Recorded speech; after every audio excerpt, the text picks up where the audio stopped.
Unity education BD চ্যানেলটিতে তোমাদের স্বাগতম। আজ আমরা নবম শ্রেণী বাংলা বইয়ের আঞ্চলিক ভাষা থেকে প্রতিম ভাষায় রূপান্তর করি এই চকটি লিখব।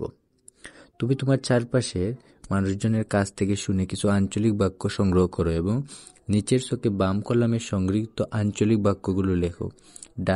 এরপর ডান কলামে বাক্যগুলো প্রতিম ভাষায় রূপান্তর করো। বাক্য সংগ্রহের সময় খেয়াল রাখতে হবে বিবৃতিমূলক বাক্য, প্রশ্নবোধক বাক্য, অনুজ্ঞাসূচক ও আবেগসূচক সব ধরনের বাক্যই থাকবে। তাহলে চলো আমরা সংগৃহীত আঞ্চলিক বাক্য এবং রূপান্তরিত প্রতিম বাক্য সম্পর্কে লিখি।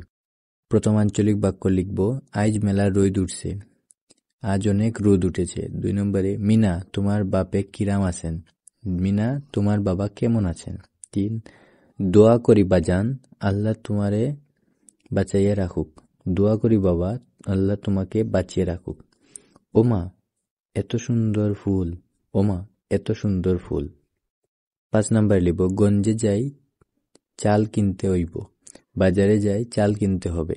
6 নম্বর, আবুলের আব্বা আর বাইচা নাই। আবুলের বাবা আর বেঁচে নেই।